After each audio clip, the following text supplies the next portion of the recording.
Hi everyone. People often ask how they can support more great stories from The Wild, and we really appreciate you asking. Thank you. The Wild is a joint production of myself and KUOW Public Radio, and you can support this vital work and become part of the Wild community by checking out our show notes. There you'll find information about supporting my wildlife organisation, Chris Morgan Wildlife, through Patreon. Help fuel the next adventure. Okay, enjoy the episode, guys. Joe Blodgett learned how to fish from his father. He mastered the technique of dipnetting a fish out of the Yakima River, the traditional kind of fishing for the Yakama Nation. And it was a great way of coming up in life. Growing up on the reservation, we would travel a lot with my dad. And when we drove by Celilo Falls, he would tell me stories of what it was like to fish down there on Celilo before it was flooded and is gone forever now. Celilo Falls was a meaningful fishing spot for the Yakima peoples and other native communities for generations. The 20-foot falls were located on the Columbia River, not far from where Joe learned to fish on the Yakima. But in 1957, a dam was constructed, and it caused the river levels to rise and completely flood out the falls. Joe's father remembers visiting the falls as a child before the dam. He would explain the roar of the river and how loud it was down there and the spray that was going on. In one local native language, Celilo means sound of water upon the rocks. At times, more than 1 million cubic feet of water could pass over the falls every second. The Yakima people used the falls as a place to fish and exchange goods. They had wooden platforms to stand over the falls and catch fish in nets or with long spears. It's estimated that 15 or 20 million salmon swam up the river and passed through the falls every year. The healthy river brought food, and the water it carried brought life. And just the amount of people that would gather there to trade and to barter and to fish, and just the community atmosphere that it created, and the way it was, so to speak, for the economy of the Yakima, as a way for them to do some trading and sustaining their way of life. But all of that was lost when the falls were flooded by the dam. Salmon numbers plummeted, and still the numbers are worryingly low. Fewer than 250,000 Chinook salmon are expected to pass the flooded Celilo Falls this year, a far cry from the tens of millions of the past. Today, Joe is a fisheries coordinator of the Yakama Nation. He's working to restore the remaining fish habitat of the Yakima River so the destruction of freshwater ecosystems, like what happened at Celilo Falls, won't be repeated. We were directed by our leadership to make it like it was before we started destroying their habitat and before we started destroying the flows. Make it like it was as a directive from our tribal council years ago. But that's easier said than done when you're facing a generation of infrastructure changes to the landscape and waterways. But this story is about just that, the mission to restore a watershed, starting with a single river, to truly make it like it was. From KUOW in Seattle, I'm Chris Morgan. Welcome to The Wild.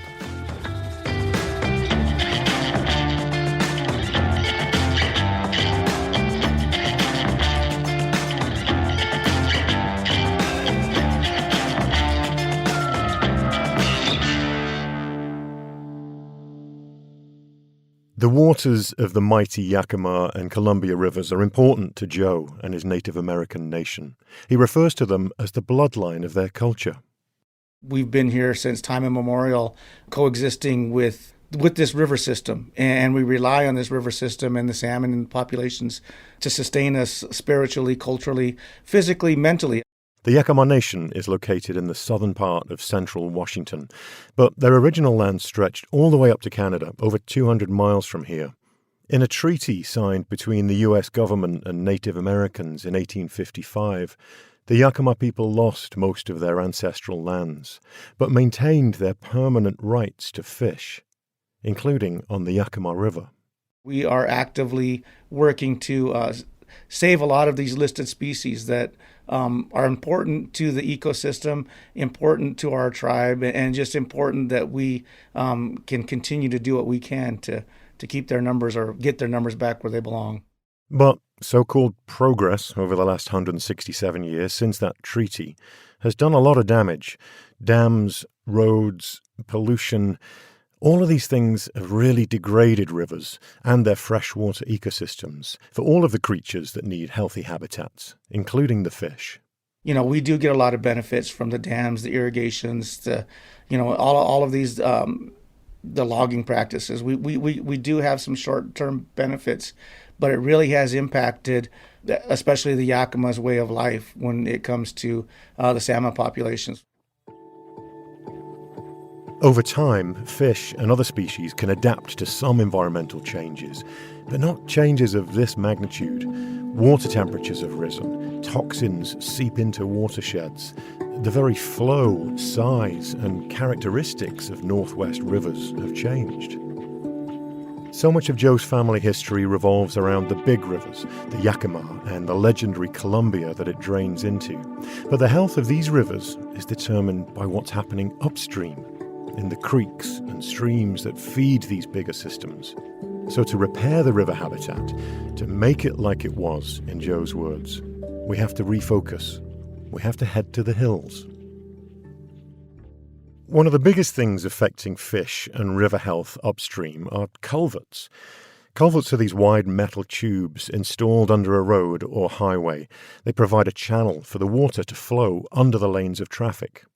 Imagine you're an engineer and you're building a road that needs to cross several streams. Without building a whole bunch of bridges,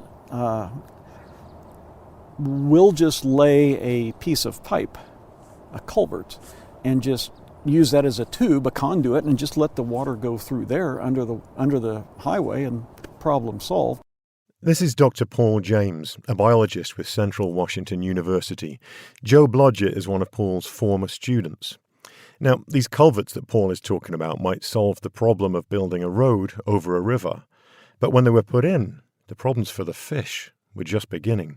But it certainly didn't work for the life in the stream, because depending on the flow, those were barriers to fish. Fish sometimes they couldn't even get into those culverts.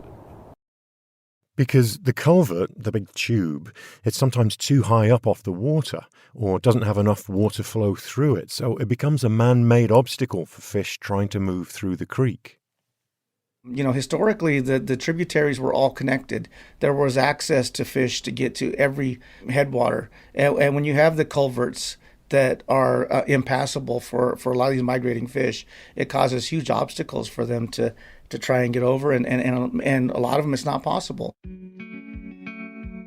So, in 2001, the Yakama Nation, along with 20 other tribes in Washington, sued the state, claiming that the culverts were partly to blame for fish numbers dropping, and that this violated their fishing rights guaranteed to them in the Treaty of 1855. 17 years and one U.S. Supreme Court ruling later, the tribes won. So now, Washington State has to replace over 1,000 culverts and find a way to connect the flow of water, making a pathway for fish. When we're in streams that contain fish, which is basically every stream in the state, needs to be replaced. We have the technology and we have the capabilities of having passage for fish. It's going to take a lot of time, a lot of effort, and more importantly, a lot of funding to do it. The headwaters of the Yakima River begin high up in the Cascade Mountains, here at a stream called Gold Creek. Culverts have been removed here, so it's become a wild laboratory for all kinds of ecological research as this underwater world comes back to life. There we go. And of course, there's no graceful way to do it. Oh, what's that? Oh, that is snug, yeah. Oh, yeah. Paul has brought me here for a spot of river surveying. If I can just get this skin-tight dry suit on. You got any lard or anything? Just a... Yeah. The dry suit and full-length fleece onesie I'm wearing underneath it is designed to keep me warm in the 40-degree water. Because today, we're going snorkeling. All part of Paul's research as a fisheries biologist to monitor the creek's health, and especially its fish. I finally managed to squeeze into the suit. That's perfect. now... Right, I already feel like a fish. Pick a mask. This parking lot we're in is just off busy Interstate 90, a concrete artery that carries vehicles clear across the USA for over 3,000 miles from Boston to Seattle. When this highway was built in the 1950s, it had to cross Gold Creek, so the creek was funneled into a culvert under a small bridge to prevent flooding and to make sure the water kept flowing. In 2013, this section of the highway was up for repairs. So at the same time, plans were drawn up to restore Gold Creek. Plans that included removing the culvert. The decision was made to open that back up and to open the floodplain the way it was originally. And so that small bridge was replaced with a huge bridge, about 1,000 feet long. And that will allow terrestrial animals to move either side of the interstate under that bridge. The land creatures now had a way to get under the highway, and for the fish and other aquatic species, boulders and large logs were placed in the riverbed to create new habitat. So they were just put in probably 5 or 6 years ago to see if they indeed are habitat that fish are using, if they want to migrate through from the lake up into the stream under the bridges. Do those habitat structures really help? It's all about how to get a fish across the road, That's basically, exactly is it? it. Well, under the road, of course. The main purpose of the surveys that Paul does is to assess how and when bull trout and cutthroat trout are using the stream channels that have been restored since the culverts were removed. These species are key indicators of creek health. Where there are trout, conditions could be good for returning salmon too. Water that's clean, cold and flowing. So Paul's here to count fish. Standing at the riverbank right under the highway, he explains to me how it works. And with two of us, what we'll try to do is kind of, just kind of leapfrog. Yeah. You'll be searching around some area, and a lot of the fish are not just swimming out in the open, but they're hidden down in little crevices. So you just want to kind of look in every little spot between boulders and in the logs and sort of the root areas. The data that he and the Yakama tribe and the Forest Service collect here over time reveal how well the stream health is doing and if the fish are coming back. Information that can then be used to improve other stream crossings around the state. Okay, let's go. Oh, this is awesome. I love that reaction. Every time someone does this for the first time, it's the same reaction. This is so cool. The current is so fast, I'm just surrounded by bubbles from the torrent of water flowing past me. This is a small stream, only about a foot or two deep, but it's really hard to stay in one place. I have to use a rock climber's grip on the riverbed just to stop from being swept away.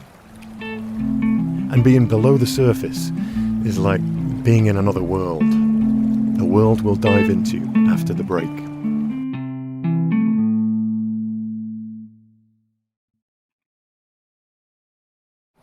First of all, when you get down there, the sound of the highway completely disappears. It goes completely silent. It's super peaceful.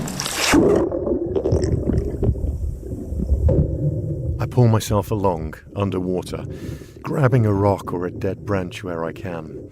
It's really energizing, especially anticipating what I might see. That's cool. There's so much going on. I move a little further up the river. Eyes down, snorkel up. Oh, look at this right there. See this right there? Cody, whoa! See it? What is that? That's a baby sculpin. I mean, that thing hasn't been hatched out very long. That's tiny. Yeah. I'm surprised the other sculpin hasn't eaten that one. Really? Wow, good eye. Sculpin's a small fish, only about 3 or 4 inches long, with prehistoric-looking features. They live on the bottom of the river. They grip the substrate with sharp rays on their fins, anchoring themselves in fast-moving water. They feed on insect larvae and other small prey, food species that are at the foundation of the ecosystem.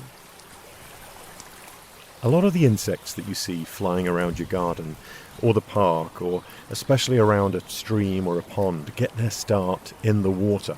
When you see them flying, that's just a tiny part of their life cycle, mainly just to reproduce. Most of their life is spent in a different larval stage, in water like this. One of these creatures is the caddisfly, a fish favourite as any angler knows. Paul and I quickly spot several of them on the bottom. These little creatures are indicators of freshwater ecosystem health, and they're food for a lot of fish and birds. So those caddisflies really come out, don't they? Yeah, I was just studying one for ages there, just watching it. It's amazing they can cling onto a rock so effectively, you know, they look at in such strong current. just effortless, like they're just crawling along, no big deal. The number one job of any creature living in flowing water is to figure out how to stay put, not get swept away. The caddisfly does this right where the water touches the rocks on the river bottom, a thin layer called the boundary layer. And down there, life is pretty calm, almost like there's no flow at all. And so if you're small enough and flat enough as a bug, you can crawl around in a in a torrential stream that we could never walk across, and they just be gliding along, munching on algae on this rock, and the whole world above them is just going by really, really fast. Like being on a windy mountaintop and finding a little bit of a leeward exactly, side of and the you're slope. down there, and that's their life. A few caddisfly varieties actually use the current to their advantage. They have an ingenious way of catching delicious particles of algae to eat. They will actually construct something that looks like a volleyball net on a rock, and it just gets filled with these particles, and they just eat the whole net in particles. And sometimes you'll see a tiny little cluster of maybe 3 or 4 tiny little pebbles that are like glued together, and that's what it is. They've glued them to kind of weight their net down, and they just kind of wait until that net gets full, and then it's a pretty clever way to collect food because, you know, build it and wait. Yeah, the passive hunting kind of technique. Yeah. Paul's enthusiasm is infectious. He's always felt this way about river creatures. He remembers when he was a kid in the Ozarks. His mum would take him and his brother to a little stream by their house. She would sit in the sun and read a book and just give us little buckets and nets and say, "Here, go, just leave me alone." Little did she know she was forging your career. Exactly. So I was naturally drawn to just wading around a stream and just looking at everything that's alive and picking up rocks and trying to catch a frog or a tadpole or something. And who knew that 30-some years later I'd still be doing that. Still be observing those details.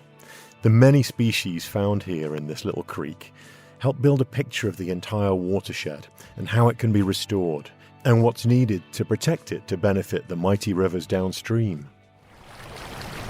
Paul has found something else he wants to show me in the river. So if we crawl up closer, I just saw there's a couple little whitefish that are in the water. We both move in carefully, lowering into the water.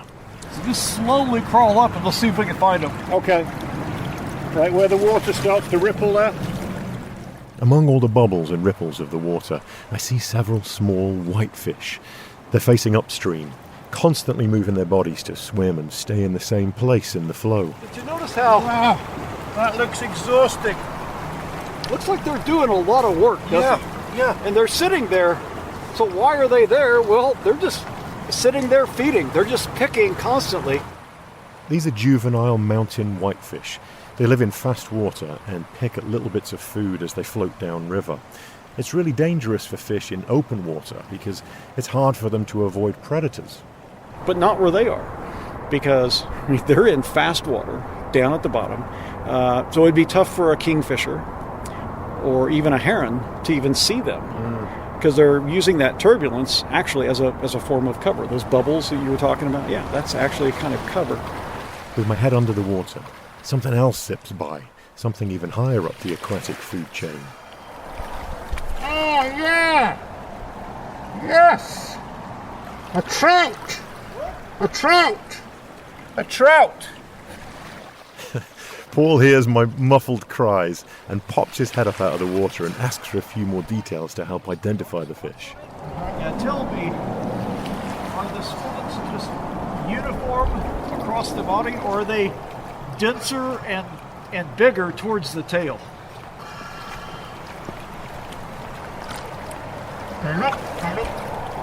They look denser and bigger towards the tail. Okay, Yeah. then that is a cutthroat trout. Oh, Because the rainbow sweet. trout would have uniform spots throughout the whole body. Oh, I'm so excited. Oh, nice job. So The caddisflies and whitefish were one thing, good indicators that the creek is nursing itself back to health. But the trout are right up there with salmon as prized species for Paul to document as they come back, because they need cool, clean water, and because they spawn upstream, they need a clear route, free of those human obstacles. So removing culverts has been key. The trout live in a slightly different part of the river to the whitefish. They prefer to hang out in the calm water, in the eddies behind big rocks or under logs. Well, they'll just sit and they'll find that perfect spot where they don't have to expend a lot of energy, but they're close to all this food that's just flowing by them all day long, and they just dart out and grab one of these bugs. It's amazing to see so up close and personal some of the things that are happening in barely a foot of water as this creek slowly comes back to life. The different niches each species occupy, and their tactics for survival. Each creature is like a missing piece of a puzzle that's slotting back in. Paul has made a life of observing this world, and he still can't get over it. Look back where we came from. It's just a shallow little stream. Yeah, I mean, how interesting could it be? But it really is a whole world. it really is. And you only have to be in 8 inches of water to experience it. That's what I'm amazed at. A little tiny stream, not even knee deep, is a whole world if you get under there with it. And meanwhile, the 18-wheelers are trundling overhead. It's surreal almost. But you know, isn't it nice that we've seen, 5 or 6 native species of fish doing what they do, and in a huge highway right above them. Yeah. I mean, it's kind of amazing. And the creek survey is showing positive results. As well as the cutthroat trout, bull trout are finding their way back into streams like Gold Creek too, places they'd been blocked from since the construction of the highway. Bull trout are a federally threatened species. They need cold, clean water year-round. And if a river can support them, you know it can support salmon too.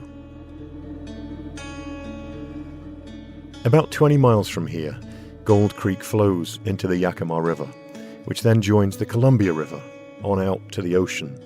So what happens here in the mountain headwaters affects everything downstream, including the future hopes for Joe Blodgett and the Yakama Nation. We're hoping that we're going to have self-sustaining fish populations that are also harvestable for not just the Yakama Nation, but for the people that live here, and continue to do the work with the salmon to where someday these fish are able to come back up in the connected basin and get where they need to get to and be able to spawn and repopulate. The Celilo Falls that Joe's father remembers as a child may be gone, but Gold Creek offers some real hope for other rivers and the whole watershed of the Yakima. We can't reset the clock on all the changes we've made to our natural ecosystems, but when we can, life is ready to thrive again. And not just the insects, fish, and other wildlife that call these rivers home. You know, I want to again someday have my son teach his son the traditional ways of fishing and see the success and just pass on that part of our culture and that part of our life and have that continue. In some ways, a full circle to the thriving freshwater ecosystem that it was. I'll definitely be looking with different eyes the next time a bridge carries me across a river or my leg stretches over a creek in the mountains. How a tiny trickle becomes a mighty river filled with life just beneath the surface. I might even start carrying a snorkel in my pack.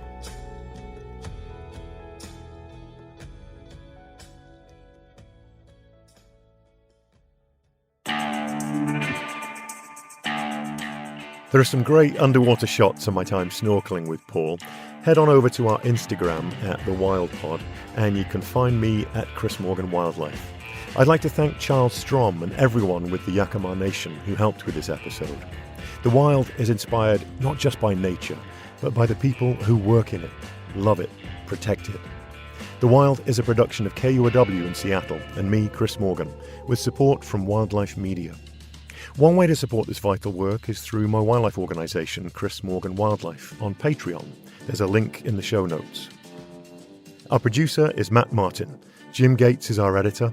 A very special thank you for their kind financial support to Jill and Scott Walker, Rose Letwin, Ellen Ferguson, Anna Kimball, John Taylor, Paul Lister, Mark Wilkins and Rebecca Badger, Bob Yellowlees, Barbara Stolman and Annie Mize.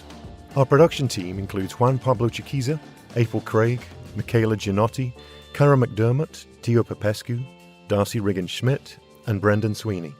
Our theme music is by Michael Parker. I'm Chris Morgan. We hope you're enjoying the wild enough to tell your friends about it. We're out to inspire as many people as possible. Thanks so much for listening, and take good care of each other.